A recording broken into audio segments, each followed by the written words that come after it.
Now I think we're ready to take on and take in our speaker. So please welcome with me Dennis Dupont.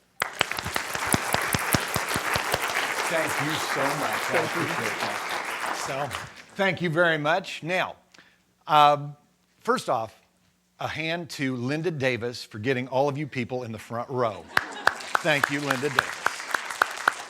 I really appreciate your efforts there because nobody, you suckers, oh, you suckers. Nobody wants to sit in the front row, but I promise not to go ahead and just blah too much at you. Secondly, as far as those deep breaths are concerned, I do not really, you're not about to get into something from an Eastern religion or even Scientology. We're not going to talk about any of those things, but I want you to understand what a deep breath can mean, and later today I will explain a little more deeply what a deep breath can do for you, and that's all I'm going to say about it at this time. Now, I am a speaker with the National Speakers Association. I don't say that to say, ooh, look at me. I just say that as a point of reference because I've been doing this for about 15 years. About 10 years ago, I was in a hotel in Chicago at a convention, an NSA convention, and I'm headed to the lobby, so I'm on the 18th floor, walk up, push the button, doors open, I walk in, 2 men, 2 women, and I walk right into the middle of their conversation, and this is the only thing I heard. I don't know. I think it's a bunch of speakers or something. Now, by this time I'd been speaking for about 5 years. I had the confidence that I could spit a speech out, but I didn't know exactly how to handle this situation. And I thought my mind just go, go, go, go, go, go, go. What do I do? What do I do? I can tell by voice inflection. I'm pretty solid there too. This is not going to go well no matter what I say, but I've got to say something. So instead of saying, well, yes, it is an NSA convention. I'm a speaker. Would you like my card? Probably not the route to go. I thought, all right, how can I at least have a little fun with this? So I looked at them and I said, not motivational speakers. And the guy said, yeah, I think that's right. Motivational speakers. They're the worst. Now, it's at this point we got down to the lobby and I learned that 4 out of 5 people hate motivational speakers. And I, being the 5th one, I'm not crazy about them either, all right? But I am not a motivational speaker. And a motivational speaker is the type of person that does, if you'll just get a little PMA, and watch that step too. A little PMA, a little positive mental attitude. You'll walk through fire, you'll chew glass, you'll knock down walls metaphorically, you'll knock down walls physically. You'll get everything you want with just a little PMA.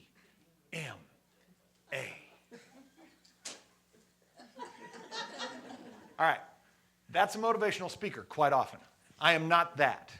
As corny as this sounds, I am an aspirational speaker. I do aspire to having a positive mental attitude. However, that is impossible to do all the time. I have had a positive mental attitude my entire adult life, and I have had more crap happen to me. And and I'm trying, and still things do happen. It's part of life. It happens to us all. Everybody gets their turn in the barrel. That's how it goes. But if you will aspire to handle things with a little, just a little humor, just a little something that allows you to go ahead and laugh it off, that makes a difference. That's why I look at the world through 3 different prisms. First off, is whatever is happening to me, and generally I brought it on myself, but is what's happening to me funny? Is it just simply funny? If it is funny, accept it. Sometimes you can't get around it, just simply enjoy the ride. Secondly, is what's happening to me right now maybe not funny right now, but will it be funny on down the line? Pain plus time equals funny. It truly does. Think about some of the miserable things that have happened to you in your life. Think about them 3 months later when you're telling the story and you're actually laughing about it. You found that pony in there somewhere. The third thing that I look at is, would this be funny if it were happening to somebody else? It's always funny when it happens to somebody else. Give you an example. Who here, you've locked your keys in your car? Raise your hands if you've locked your keys. Good, okay, great. What is the first thing you say to yourself when you lock your keys in your car? Oh, we can't repeat. Oh, we can't repeat. Well, then I'll just run with poop. How's that? Is poop? Okay, so I have locked my keys in my car. As a young man, I used to do it consistently, and I had to go back and count them up, and I'm not making this up when I tell you this. I have locked my keys in my car in my lifetime 14 times. Yes, I agree. I'm with you. I've done it 14 times. It got to the point that I had such ADD in my 20s, I guess, that I just, I was a troubled youth. I knew how to use a Slim Jim, so I just bought a Slim Jim and carried it around with me. Has anybody ever been arrested for trying to steal their own car? Here's the thing about that. If you ever get arrested, and I do not recommend it, number one, but if you do and you get a chance to go and get a mugshot, smile in your mugshot. Freaks them out. It's wonderful. But I lock my keys in my car. It's not so funny. In fact, my dog will look at me and say, I don't have an opposable thumb, right? Because it's always running and it always has my dog in it. Seriously, about 4 times I did that. So what I did was I got a Slim Jim, got arrested, figured out I probably need to just figure this out and go from there. And that's what I did, but I looked at it after getting angry, about 7 out of the 14 times, finally laughing it off. And once I was able to start laughing it off, I was able to actually start avoiding it and actually thinking about it a little bit more. Sure, I did it 7 more times, but we don't talk about that. Everybody drives here? Does everybody pretty much drive here? Okay. At 435, who's on 435 on a daily basis? Okay, that's like nearly all of us. That's a party, right? That's a really good time. Well, on 435, when you're trying to merge and nobody's giving you a break in trying to merge, what is your first inclination then? Again, you can't say it, can you? Okay. But the thing is, if you will go ahead and try and work with that and hit that on-ramp with a little bit of a smile, I do not know if it makes you a better driver, but I do know it will calm you down. Now, here's the thing. Once you're actually in the traffic, the true test of patience is having patience with that idiot driving ahead of you way too slow and that moron behind you driving way too fast. Okay? If you can have that kind of patience while you are in traffic, and again, kick up with a smile, you'll be amazed at the stress it takes off of you in traffic. And if you do have that person, once you're on, life is good, and I'm right there in the hammock, and everything's going just fine, and then, somebody cuts right in front of you to hit the exit. We've all had that happen, correct? You got to cut that person a break. You got to go ahead and let that person, don't let that person ruin your day. Let somebody else ruin your day, all right? Let somebody important to you, like your son or your daughter, ruin your day, all right? Or somebody here at work, perhaps. Okay? So no, never happens, no. The thing about it is, if you're going to have somebody ruin your day, make it be somebody who really counts. Because almost as bad as trying to merge onto 435 is letting somebody in on 435 and not getting the thank you wave. And that's when you really want to drive up to next to him. Where's my thank you wave? I let you in, right? So we just need to practice peace. That's all. Don't change this into a one-fingered peace sign, right? But if you'll practice just the little things, the little things of allowing yourself that opportunity to laugh, to enjoy, to chuckle, it will make such a difference in your world. I'll give you an example from my workaday world. I've been in marketing and advertising for years upon years upon years. And I used to sell television airtime for an ABC affiliate down in Wichita, Kansas. I had a client The client was an attorney. I'm not going to make a joke at this point, okay?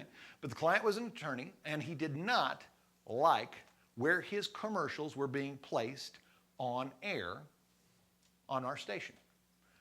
I thought everything was just fine, but the customer's always right, so you have to try and work with that. But he and I went round and round on this a little bit, and I kicked it back and forth. There was a little measurement of argument. In fact, there got to be such a measurement of argument that it got a little heated. And I thought, I probably need to protect my flank. So I started typing out an email to my boss, my sales manager, to let him know, all right, I've got this customer. He's an attorney. He's not happy with his spots. And instead of typing out, he's been less than pleasant, I typed out, and he's a turd on skates. I don't know what happened. I mean, sometimes your fingers just do the talking for you, right? So I go ahead and I fire off this email to my boss, and I go on throughout my day, and I've got plenty of things to do. And I circle back at the end of the day, and I pop my head into my boss's office and I say, hey, did you get that email I sent you about the attorney? And he says, what email? You see where I'm going, right? So I go to my office. I open up my sent file. I take a look. The most dangerous word in the English language, send. I sent it to the attorney. Now this is 4:45. Day's coming to an end.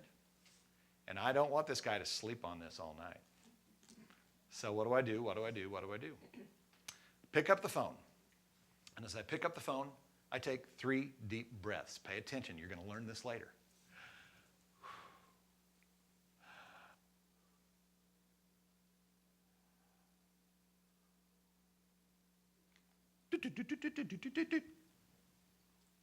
Hey, Brad. You can tell by this reaction here, a little time passing by, he'd read the email. Now, it's again at this point, I'm not sure exactly what I'm going to do, but I know I've got to do something that allows us to laugh about this. So I say, yeah, that was me. No, yeah, I sent that. Yeah. No, I sent it on purpose. Yeah. Isn't that funny? Yeah. No, I sent it so that you could see that I can be even dumber than just simply placing your spots in different day parts that are not working for you. Caught him totally off guard. To his credit, he allowed me to save face. He did say, well, I am an attorney. I have been called worse. Now, we were never best of friends from that point forward. We did remain client and salesman, and it worked out just fine. But it allowed me to go ahead and throw him into a situation where he didn't have a choice but to laugh. He didn't want to laugh, and initially he did not laugh. But over time, he saw how ridiculous this was and how these things can happen to anybody. And he allowed me, again, to save face, laugh it off, and move forward from there. What I'm going to work with you on, we're not going to do it just yet. I want to save this. But what we're going to work with you on is how do you go ahead and laugh something off? I'm going to have to guess that at one point or another in your day, you do look at your computer screen and you go, crap. Or another word along those lines. If that is too crude, I apologize. If that's not enough, enjoy. But it makes a difference in how you go ahead and look at things to go, crap. Or to go, crap. Big difference.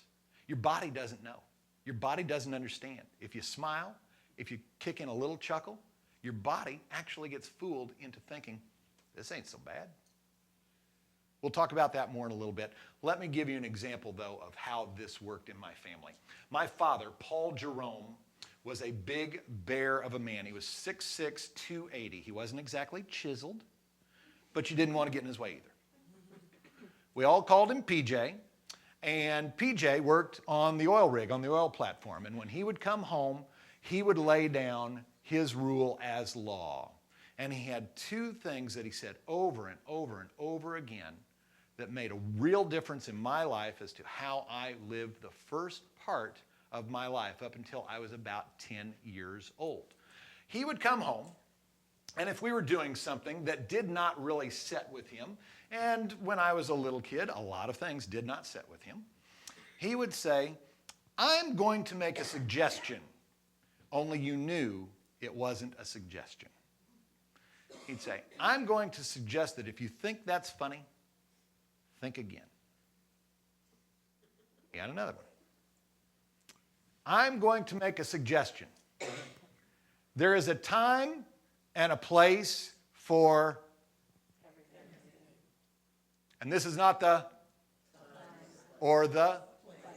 Have we all had this? We've all lived this, right? Okay. That was how he laid down the law. And if you had one of those two things come out at you, you knew it was time to go ahead and straighten up and fly right. Now, here's the happy part of the story. My mom said he got hit by a flywheel on the platform, changed his world, knocked him in the head, changed his world forever. I don't know what happened. I really don't care. But he came home one day, a 180, a different man. Actually smiled when he got home. Actually laughed when he got home. Freaked us out.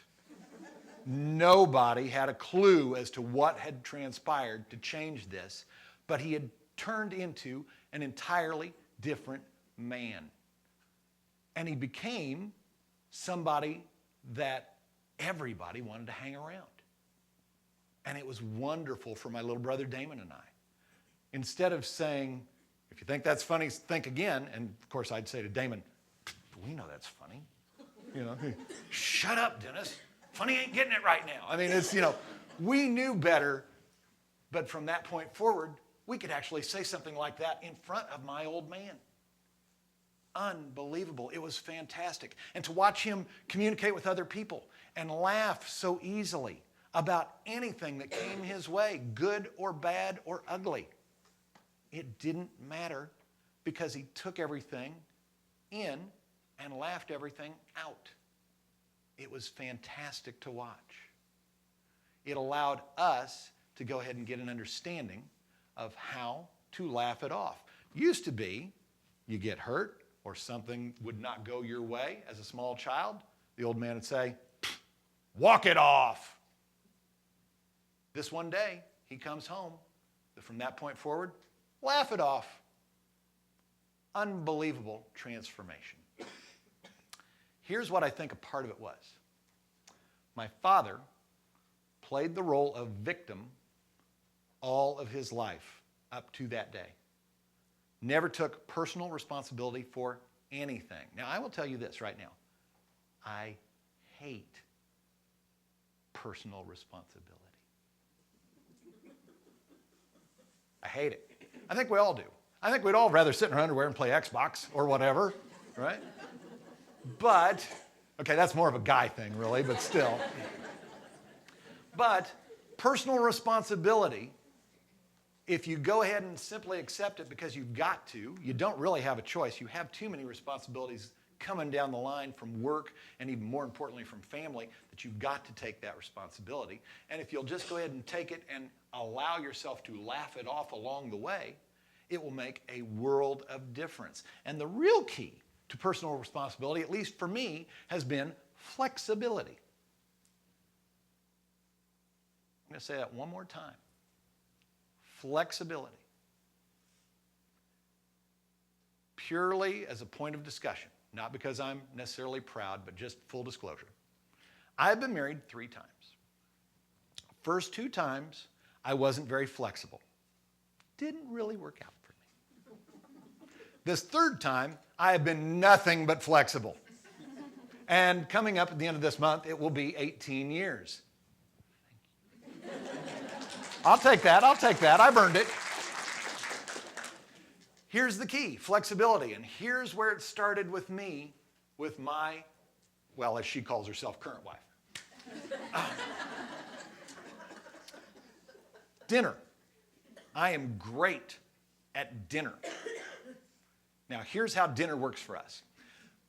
My wife hates to cook, and I do not care. Does not matter to me. Did not marry her for her cooking. She's got a full-time job, a full-time life, and it is no more her responsibility than it is mine to have dinner on the table every night. Amen. Yeah, amen. Thank you.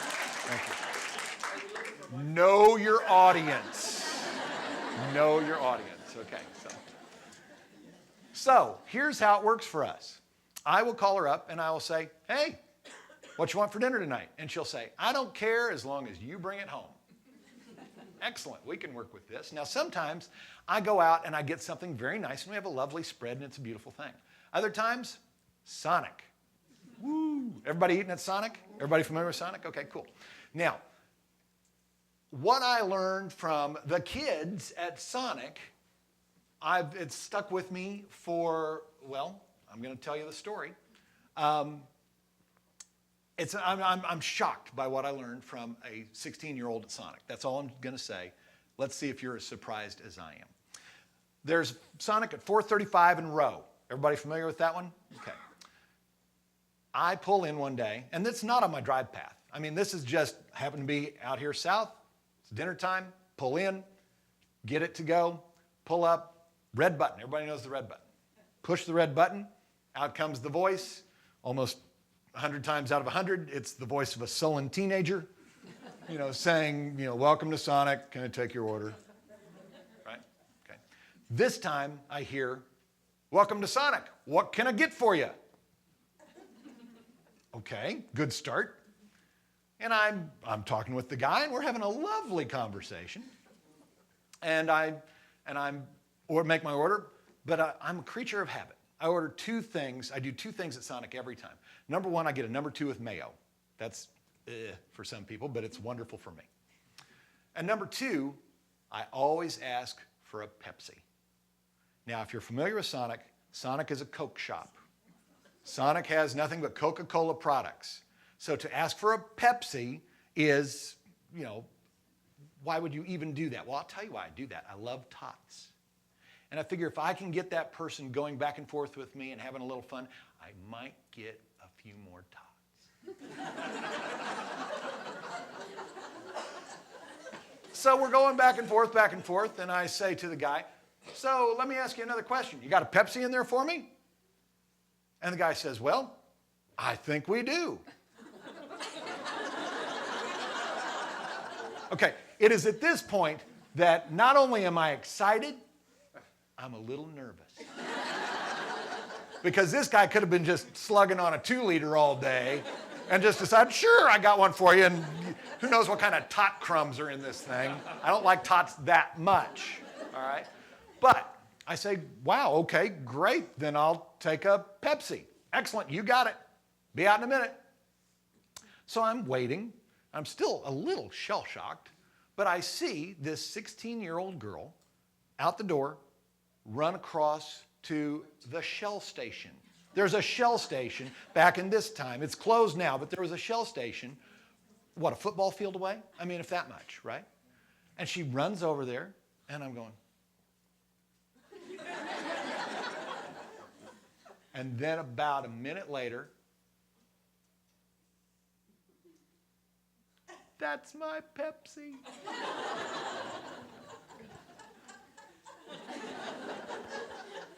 So, out comes the girl with Sonic bag, one hand, Shell cup in the other. Brings it to me, and I am thrilled, absolutely thrilled. And she has earned a very good tip. And I have to ask, now, what made you decide to get me the soda that I like? And she said, well, sir, in this economy, our manager always tells us, you got to go the extra mile. Awesome. Wait. There's plenty of room on the extra mile. Oh man, is that great! I steal that for myself, and I use it for myself to this day, and occasionally I give her credit for it, and only because I'm on camera right now am I doing it right now. But it was a lesson learned. Now, did you expect to hear that out of a 16-year-old? No way. What a lesson for that kid. What a great lesson for me. There's plenty of room on the extra mile. What did this cost them? $1.19 and a little effort. What did it do for them? I go to that Sonic once a week. It is not on my drive home, but I make sure to support that Sonic once a week. Have I ever gotten that service again? Twice. I was thrilled just to get it twice. It has not occurred every time, but it occurs enough for me to keep me coming back because I know that there are people in there that care. It makes such a difference to show people that you care. It keeps you coming back. I swear if I worked with those particular people again, I know I'd get the same experience again. That's the beauty of displaying that you care. And I've already talked with Mary several times about this gig. I already am aware that you care. You wouldn't be here if you didn't care. I will go ahead because I like applause in the room and ask you to applaud yourselves on that because it is awesome. Please. Now, the way we're going to edit that is all for me, but enjoy that right there. Okay? Now, again, this is a story that I have told over and over and over again because there is no better customer than a customer with a big mouth, right? Conversely, there is no worse customer than a disgruntled customer with a big mouth. Keep that in mind when I tell you this story. My wife and I, when we had first gotten married, walking through the mall one day, and we're walking by a store, and she realizes the flashlight in my car, the batteries are out. I wouldn't have discovered this for years. She's an engineer, worked for Black & Veatch at one time. You can look her up, Nikki Reams. Her history is about this long, but still, that's not important. But she knew that the batteries in her flashlight were out. So, time to get new batteries. Great. We're walking by a store that has batteries. We walk into the store, and I'm not going to say the name of the store except to say that I think this business started in a shack somewhere. And I think the first product they had was probably a radio. All right? So we walk into the store, and we grab batteries, and we roll right over the counter, put them on the counter. I take out a $5 bill, put it on the counter, and we wait for the guy to come over, and he comes right on over, and hello, sir. Good afternoon. Good to see you. Great. This is all for you today. That'll be fun. Wonderful. Until he says, great, if I could just get your name, address, and phone number. That's when the conversation stopped. Now, this was before identity theft really had kicked into gear. This is just, I'm tired of giving him my name, address, and phone number. I've given it to him a half a dozen times already in my life. I don't want to do it again. And I'm in a mood. So I say, I prefer not. And he says, well, sir, I can't ring this up for you unless I have your name, address, and phone number. And I said, okay, why not? And he said, and this is a golden oldie that we all love to hear, well, sir, that's our company policy. Okay, great. So my first thought is, how do I get around that? Okay, well, I have a customer policy, and the customer policy says cash is king, and the king has spoken. I'm trying to make this fun for everybody, right? And he says, sir, I'm sorry, but without your name, address, and phone number, and he takes his finger, he puts it on the $5 bill, he says, we can't do business with you. I know. It's at this point that, I already had the blood cursing pretty well. I wanted to go ahead and really let it out, and I said to him, I'm going to make a suggestion. The things we learn from our parents, right? I'm going to suggest that you go get your manager because you are not getting paid enough for what I'm about to unleash.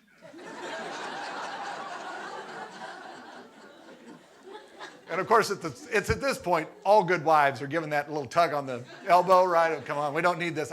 I'm in for $3.59. I am in for a pounding. That's exactly what we're going to do. So, to this guy's credit, I watch him say, I'll be right back, goes to the back, gets his manager. Didn't argue with me, nothing. Just gets his manager, brings his manager back. Now his manager comes out, and I can tell right away that he is a manager because he's a 19-year-old kid, and he is loaded for bear. And he does this. He comes in, and he gets to the counter, and he leans over the counter, and he says, Sir, do we have a problem here? Now, he wasn't this tall, and I wasn't this short. Okay? But you get the point, right? Okay. So I said, yeah, indeed we do. We do have a problem. I have cash, you have batteries, and yet somehow we don't seem to have a transaction. How can this be? Well, sir, not a problem. If you'll simply give me your name, address, and phone number. I said, no, I don't know if you're aware. I've already been through that. I really don't want to give that to you. He says, well, sir, I'm sorry. Now, by this time, I had taken the 5 and gone and put it back. But then he goes, and they must teach him this first day of school. I'm sorry, sir, we can't do business with you. I know, twice. Okay, I look at the guy, and I'm dumbfounded by this point. But I look at the guy and I say, you cannot be serious. Cash, batteries, cash register. It's called a cash register. Sir, I'm sorry. I said, oh, no, you know what? I'm going to give you one more opportunity to think about this. But I'm going to make a suggestion that you go against your company policy and figure out a way to make this work. He thinks about it for a minute, and you can see the wheels just grinding away. And he goes, starts tapping into his computer. Door opens up. He takes the $5 bill in, grabs the change, hands me my change, takes the batteries, puts them in the sack, grabs the receipt in the sack, hands me the batteries, and says, sir, I have figured it out. This I gotta hear. What have you figured out? Well, sir, since you wouldn't be cooperative,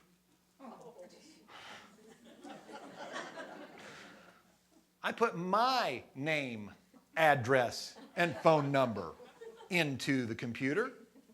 Thank you very much, and have a nice day. Okay. Did he get it? Was he flexible? I'll give him this. He was flexible.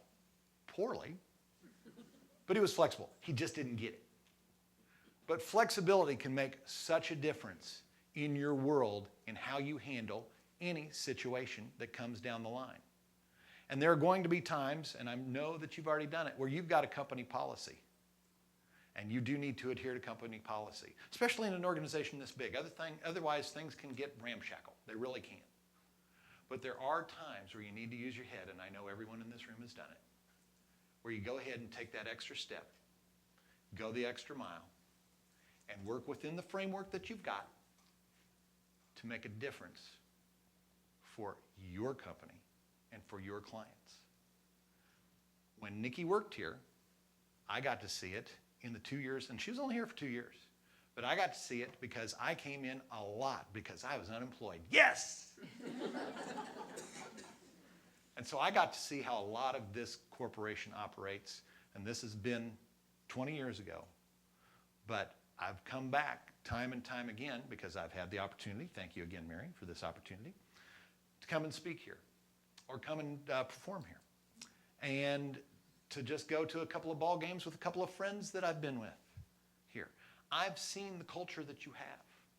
I know what you've got going, and I know there's flexibility in here.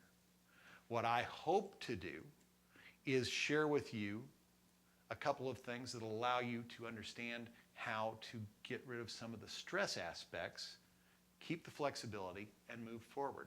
Because these metaphors, Dennis, they're lovely, aren't they? Yes, of course they are. But give me something now. Give me something I can really sink my teeth into. Okay, well, let's go. Laughter. Again, we talked earlier in our chat here that if you laugh something off, your brain and your body really don't understand the difference. And it changes the chemistry that's firing around in here that allows you to go ahead and handle something in a way that makes it a lot more livable for you to maintain your sanity. So here's what I'm going to suggest, and here's what I'm going to ask you to do. I want you to, and I don't care if your laugh is a big booming laugh, a little tee-hee laugh, a laugh to yourself, or just a I don't care what it is, but I want you to go ahead and do this with me. And you don't have to do this now. I'll give you an example of how I do it when I see something come across my screen, or I hang up that phone after talking with somebody that probably really didn't want to talk with me. Click. Crap. So that's what I want. If you don't like the word crap, throw it out. Beware of where we are. So if you're going to go a little harder than that, say it real quiet. If you're going to go softer than that, that's just fine too. But I'm going to count down from 3. I'm going to 3, 2, 1, and then I want everybody to simply laugh and say crap with a smile on your face. Make sure you get the big smile on your face. Here we go. 3, 2, 1. Oh, crap. Didn't that sound nice? Didn't you enjoy that? Did you feel the flow there? Did you feel, I don't know what the toxic chemical is that leaves your body, but I know that the endorphin that enters your body makes all the difference in the world. And it's amazing how that releases an endorphin that allows you to go ahead and roll with this thing. That's what I'm going to suggest to you to use on a daily basis at some point in the day. And if you know what, if you forget to use it and you hang up that phone, you go, crap! It's never too late. All right. Second thing I want to do with you. Mary was kind enough to go ahead and take 3 deep breaths, and you were kind enough to go ahead and play along. And I thank you for that. I do use this technique. I did use that technique 24 years ago when I was talking with the attorney on the phone. 1 breath, 2 breath, 3 breath, go. Here's the thing, and here's how you can use it to your real advantage. First off, don't hyperventilate. Don't go so deep that you're going to pass out, okay? But, and you don't need a brown paper bag for this either, but you need to go ahead and take a breath and a second breath and a third breath and let it out. Smile and go on with whatever you've got going. But if you want to have some real fun with it, and you've got to report to Mary, and you know the poop's coming down,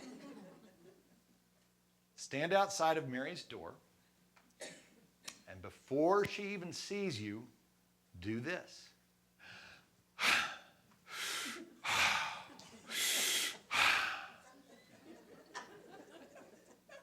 She'll hear that. And she'll be able to very quickly go and know what's coming.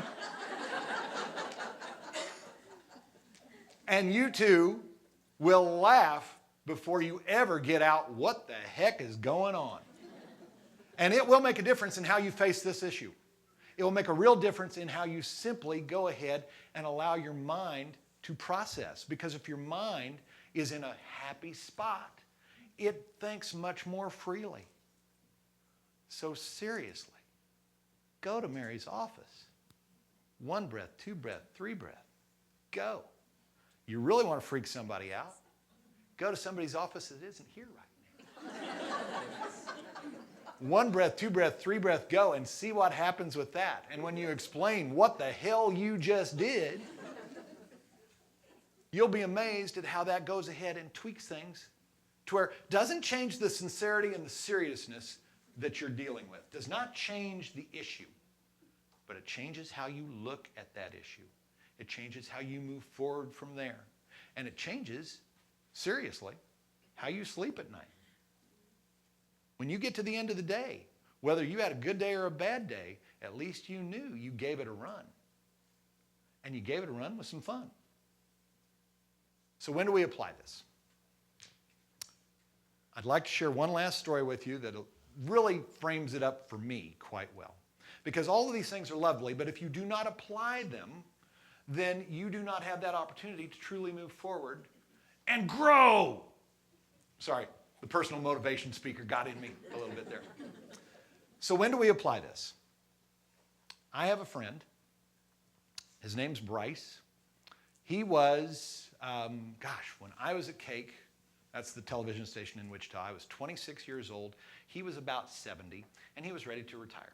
Everybody loved Bryce. Bryce was one of the most likable guys in the entire world, and you just could not do enough for Bryce. And so in trying to go ahead and say goodbye, Bryce, wonderful to have you here, we threw not just a little party, we threw a lavish party for the guy. He had earned it. He'd been at the station for over 40 years. He had earned this party. Everything's going great. Really enjoying the day. And we say to Bryce, so Bryce, what are you going to do in your retirement? He says, oh, glad you asked. Got 3 things I'm going to do. Going to concentrate on them hard. Going to travel, because we just haven't traveled nearly enough, my wife and I, and we are going to go see places. Number 2, I'm going to shave 5 strokes off my golf game. I've earned it. I'm doing it. And number 3, going to spend a lot of time with the grandkids. Wow. You cannot get any more noble than that. Wonderful plan. Bryce, power to you, man. Have fun. A year passes, and Bryce pops back into the station. Again, everybody loves Bryce, so we drop what we are doing, and we all go to see Bryce. And we're all having a cup of coffee, and we're enjoying the time, and we say, so, Bryce, how's the year been? You knocked down those 3 goals? And he says, oh, let me tell you, we have traveled like you wouldn't believe. Pikes Peak, Grand Canyon, Navy Pier. We have been all over this country. It has been a blast. Even better, but don't tell my wife, I shaved 7 strokes off my golf game. Cool. What about your grandkids? Well, there's the rub. Didn't get to spend nearly enough time with the grandkids. Really? Yeah. Why is that? Well, don't have any grandkids.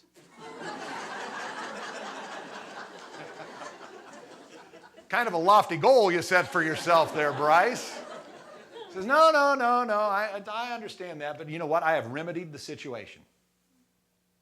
Okay, what have you done to remedy this? And he says, well, every year at Thanksgiving, we have the kids over.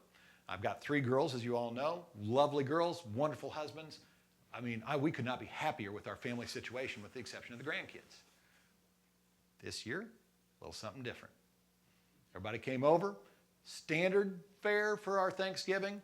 We played a little touch football, we watched some football, played some cards, prepped the dinner, and then by the time we were ready to go ahead and dish up, we'd all get around the table and we all stand behind our chairs. And I give the blessing. This time, as I gave the blessing, I stopped short and I said, before I do go ahead and bless this table, I'm going to share with you something that I did yesterday. Your mom and I, we went to the bank, and we took out a $100,000 trust fund in the name of our first grandchild. Now, please bow your heads. And by the time I was done with the benediction, I looked up, and there was no one at the table but me and my wife. In other words, the time to start is now. That's what we're looking for, is simply getting a start on it. And then let it grow, let it build. Just like my father, first day, although he'd changed, he hadn't changed entirely. It was a growth experience for him. It'll be a growth experience for you. So just simply let it grow. You'll love it. Thank you all so much for having me here today. I really appreciate it.